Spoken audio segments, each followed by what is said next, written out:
Oh, better far to live and die under the brave black flag I fly than play a sanctimonious part with a pirate head and a pirate heart. Away to the cheating world go yo, where pirates all are well to do. But I'll be true to the song I sing, and live and die a pirate king. For I am a pirate king, and it is a glorious thing to be a pirate king. For I am a pirate king, and it is a glorious thing to be a pirate king. It is hurrah for the pirate king, hurrah for the pirate king.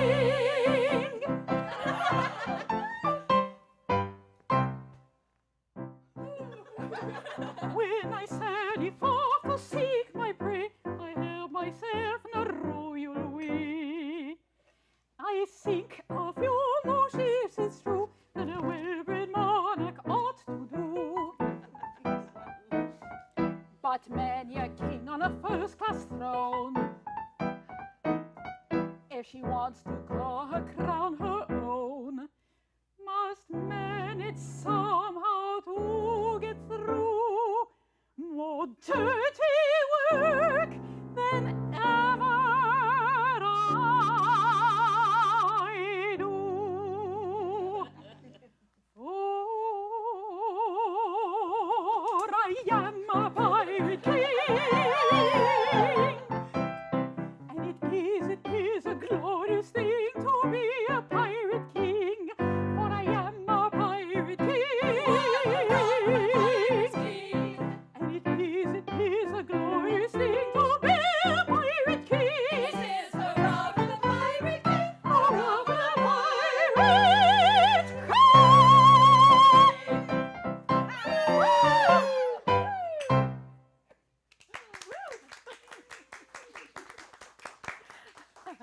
Hello and welcome to Peninsula Backstage, the show that looks inside local live theater and talks about upcoming productions that you can go see.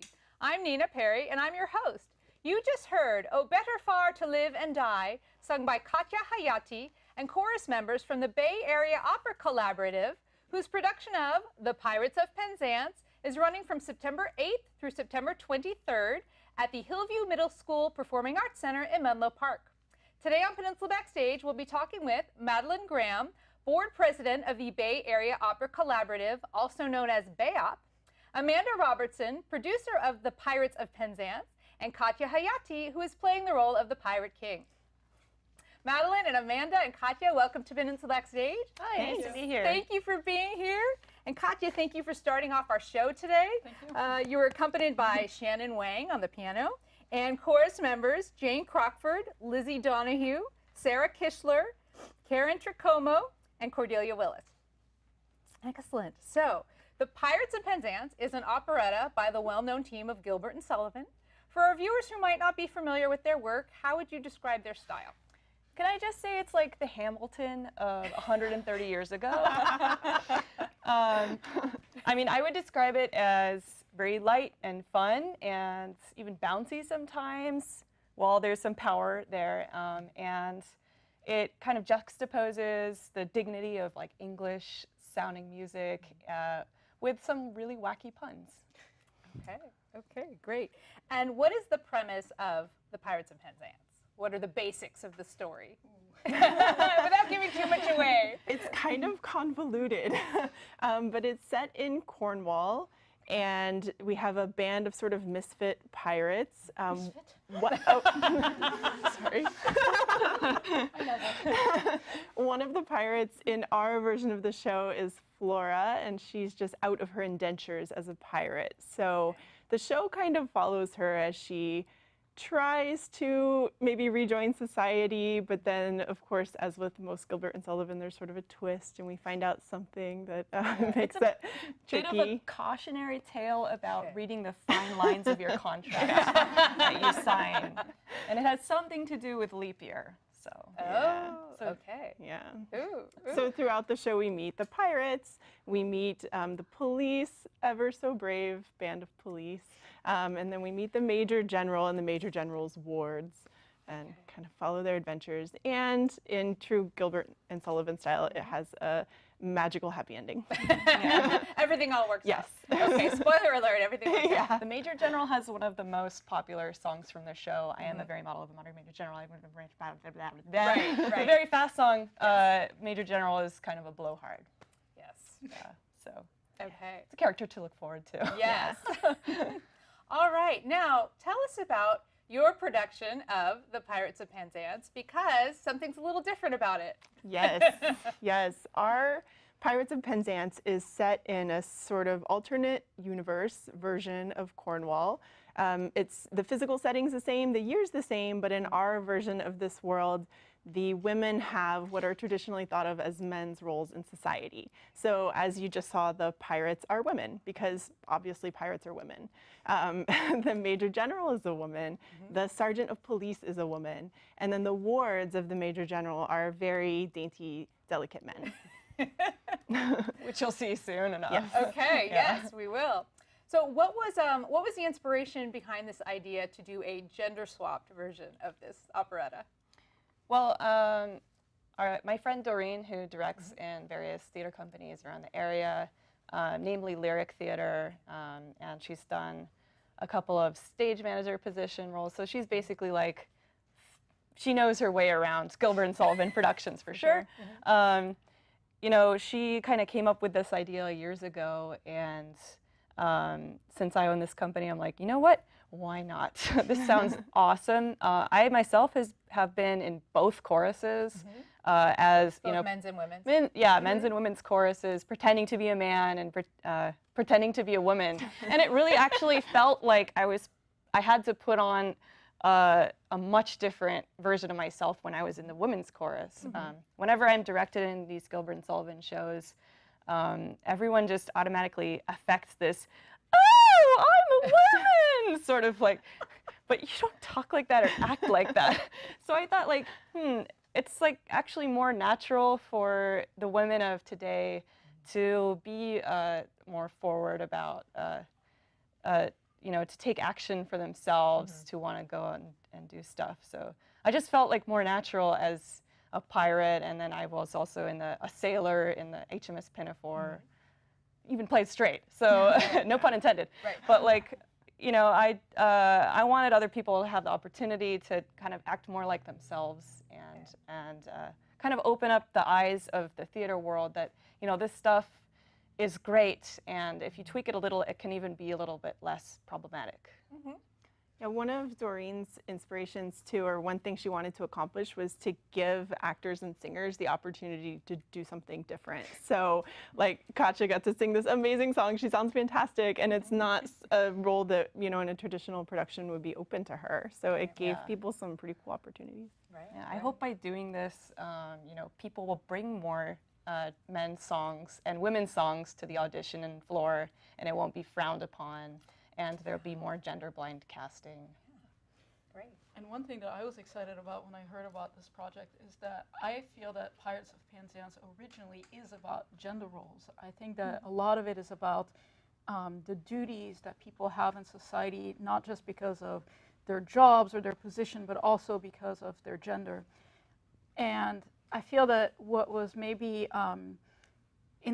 incisive and provocative in the 19th century kind of gets lost in translation a little bit now, where we kind of see the humor, but we don't see the social commentary as much. And I think that by flipping the gender, there are a lot of things that, especially if you've seen the show before, you kind of take for granted, but as soon as the genders are flipped, you're like, wait, that's funnier now. Why is it funnier? Or, ooh, I'm shocked by this now. Why wasn't I shocked when it was the other way around? And so I feel like the swap restores that zest and that social commentary that was in the original show that maybe has been diluted over the century and changed. That since it came out. This is originally written as political commentary. Right. It really doesn't seem such now, but I think, our production has kind of highlighted the the oomph to it. Right. That's excellent. So Katya, how did you approach this role? Was your preparation for it any different from other roles you've had that were not men roles? So I used to actually sing mezzo-soprano, and as part of that, I actually used to do a lot of pants roles, where the mezzo sings a character that is a man on stage. So I had some experience doing that, but this is the second time with Bayop that I sing something that's actually originally written for a man. And musically, one of the things that's interesting is that the lines, like the shape of all the lines, are very different. I think that in the music that I usually sing, the lines are kind of round and sort of like feminine, or sometimes they're like very angular and crazy. And the Pirate King has some very different lines. And when I started looking into that, he has so many different musical styles depending on what he's doing at any particular time. So he has this really beautiful, heartfelt legato when he's introducing Hail poetry, but then he has, oh, pet, which is very different. So in looking at that, I thought that it really informed a lot of the facets of the character. And from a staging perspective, so I actually identify as genderqueer, which is under the big umbrella of gender non-binary. So this is actually the first time on stage that I feel that I'm not putting on any kind of gender persona, and I just get to be myself. Awesome. I made that decision to try and do that and see how it was going to go. And so in a way, it's like it's so wacky what I have to do. It's so far away from my usual life, but in a way, it's like the most true to self that I've ever been on stage, so that's kind of cool. Okay, wow, great. What adjustments had to be made musically to accommodate the gender swap? Any changing of keys or octaves? Yeah, for the most part, we were able to do everything with changes in octave. And you'll hear a bit in the next song that we're going to hear, not spoilers, but in Marshall, so that's normally the Mabel character, like his cadenza, it sounds a lot different than what you're used to hearing. So there are some, different approaches.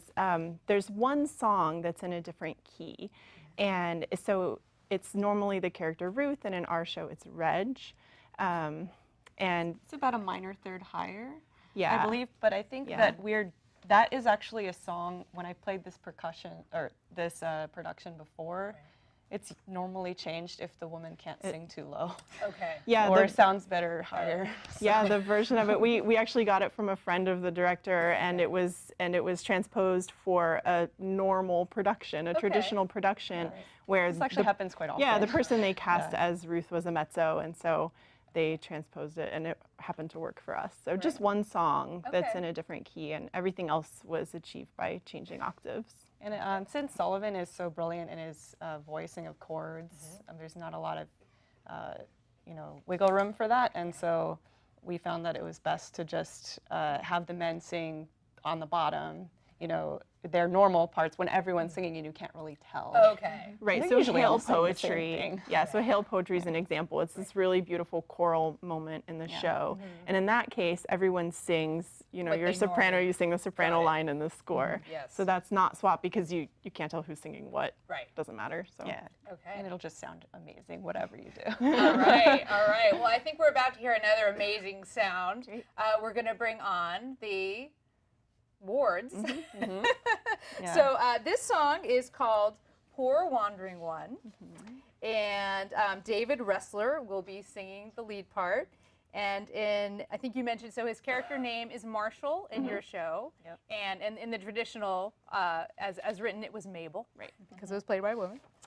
And let's see, so is there anything you would like to say about this song before we see and hear it? Well, just generally, I think it's the big Disney moment of the show. It's, you have Snow White singing to birds. That's basically what Marshall is doing. The setting is, would you like to describe where they are? Sure. Yeah, so they're on the beach. They're on the beach in Cornwall, and Marshall has just fallen deeply, deeply and instantly in love with Flora.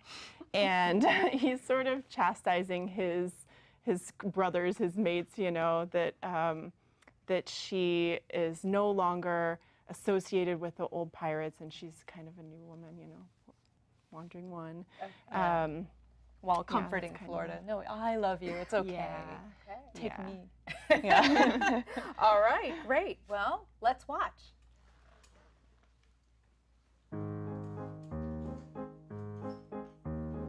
Poor wandering one, though thou hast surely strayed, take heart of grace, thy steps retrace, poor wandering one.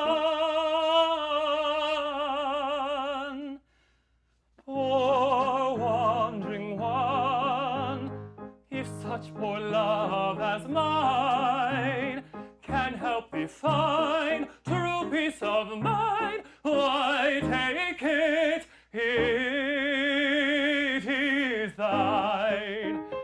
Take heart, no danger lost. Take any heart but ours. Take heart, fair days will shine, take any heart, take mine.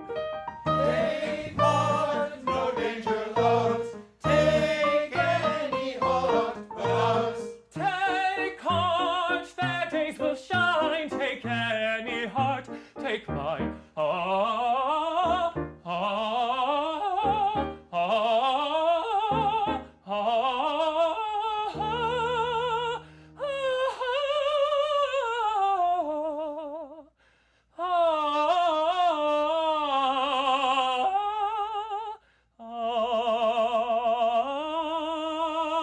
ah, poor wandering one, though thou hast surely strayed, take heart of grace, thy steps retrace, poor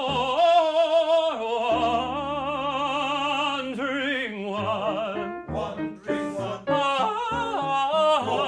wandering one.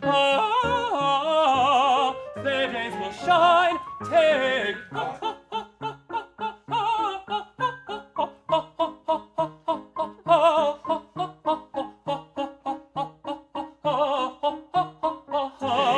take mine, take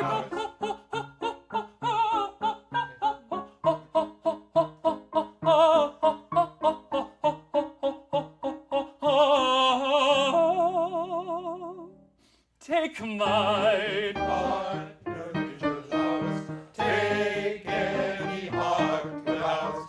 Take any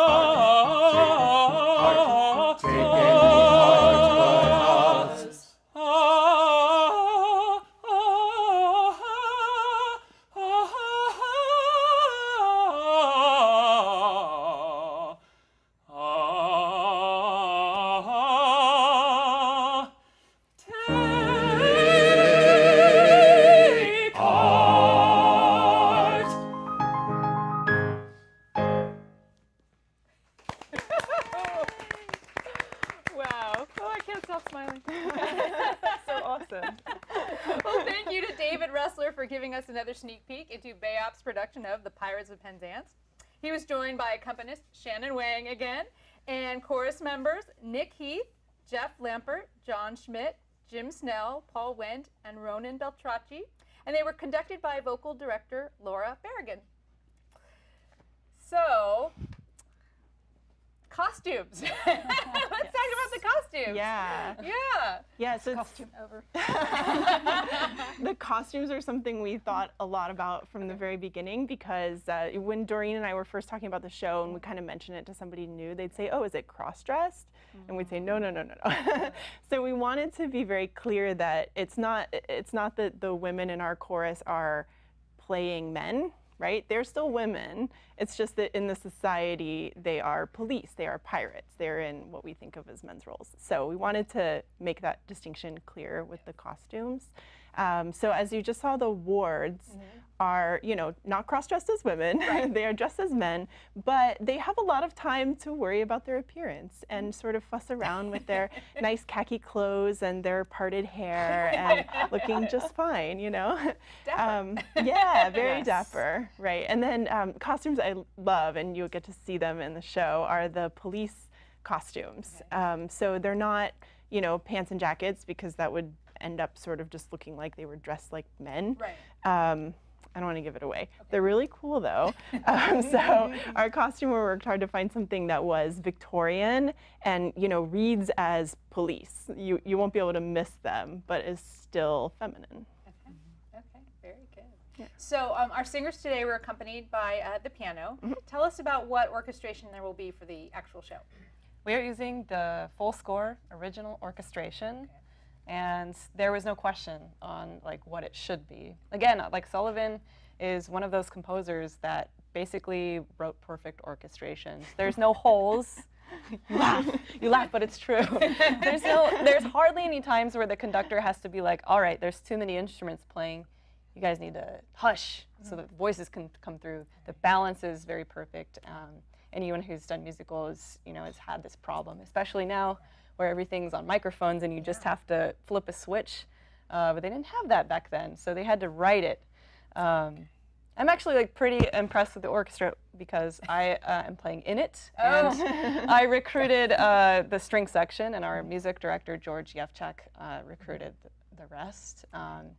And there is a local orchestra called the Cambrian Symphony, whose director is Scott Krynen. And they combine a lot of local, professional, quality amateur musicians. Like, they don't do it for a living, but they are extremely good players. And Scott teaches middle school and high school orchestras, and he recruits them and puts them together sitting next to each other.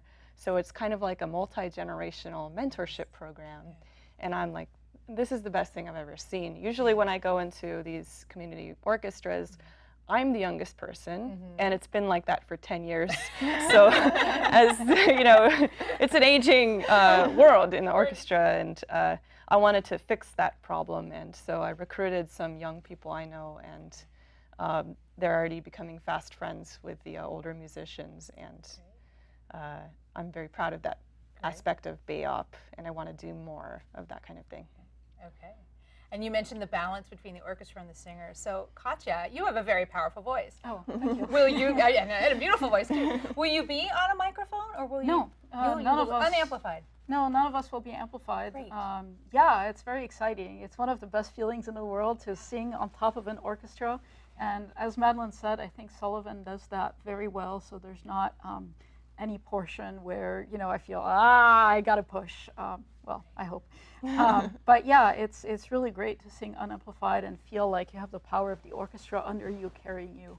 Yeah, and we have a large chorus recruited. How many people are in the chorus? Ooh, I think our total cast is around 30.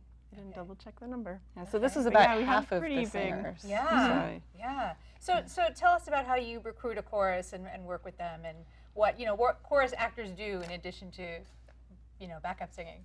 basically what we're doing right now I know. is just looking at you, looking at the action. Yeah, so in Gilbert and Sullivan shows I've been in women's choruses only, but it's you're extremely fickle. It's like you just mirror the emotions of what the leads are doing. There's some great moments in Pirates where that happens like in a very clear way, you know, where they just like change sides instantly. It's like watching tennis, you know. Don't leave her. Wait. Oh, leave her. Leave her.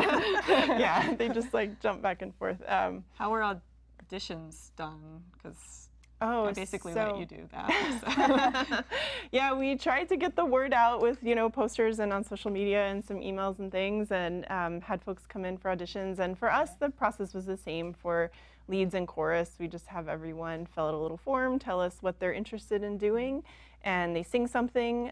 For this show, our director wanted to hear everyone do a reading as well, just because with the switched genders, it's a little more of an acting challenge for the chorus than typical Gilbert and Sullivan, especially if you've done one before. Like Madeline was saying earlier, you switch into your like, you know, you just like turn it on. know. Yeah, exactly. And so we didn't have Backstage, those, you're like, hey. yeah, yeah. We don't have those default roles for everyone to kind of fall into. So we had everyone do a reading, and then we had everyone do a little movement audition. And we didn't rule anyone out based on that. It's not a big like dance show. But we kind of just wanted to see for our choreographer, what are we starting with? You know, how many people have dance experience or don't, and you know, that kind of thing. So, yeah. So great. Okay, in a minute or less, tell us about BAYOP, how it gets started. So I'm the president right now. Yes. I'm not the founder. Okay. How do you pronounce her name? I'm so Eva bad. Eva Novitska? But you were a founding member, right? No, I was on the first show, but I was never part of BAYOP's governing structure, I guess. Okay. But So it's I pretty know- new, yeah? Yeah, it's pretty new, and I know Eva wanted to. Our hashtag is opera is cool, so she wanted to bring opera and light opera to more people and really include more people. Yeah. Our first show was a Breaking Bad rendition of Haydn's opera Lo Speziale, and it occurred at the Dragon Theater in Yes. Redwood City. I attended the production, Okay. and I was just so blown away with how cool it really was, Great. and I'm like, I need to be part of this. So that's when I joined the board. Great, great. All right. Well, we have about a minute left, so let's recap for our viewers that the Pirates of Penzance, being produced by the Bay Area Opera Collaborative, also known as BAYOP, is running from September 8th through September 23rd at the Hillview Middle School Performing Arts Center in Menlo Park. And can you tell our audience how they can get more information about the show? Yeah, so a couple ways. One is to go to our website, which is www.bayop.org, which is BAYOP. Okay. And then we also have a Facebook page. Yes, that is facebook.com/Bay Area Opera. No spaces or hyphens. Okay, great. Peninsula Backstage, we're on Facebook too. We're at facebook.com/peninsula-backstage. Like our page if you want to get updates when new episodes become available for viewing. And I'd like to thank our guests again from BAYOP, Madeline Graham, Amanda Robertson, Katya Hayati, David Ressler, Jane Crockford, Lizzie Donahue, Sarah Kishler, Karen Tricomo, Cordelia Willis, Nick Heath, Jeff Lambert, John Schmidt, James Snell, Paul Wendt, Ronan Beltracci, Laura Berrigan, and Shannon Wang. Remember to go out and support local live theater. Wonderful.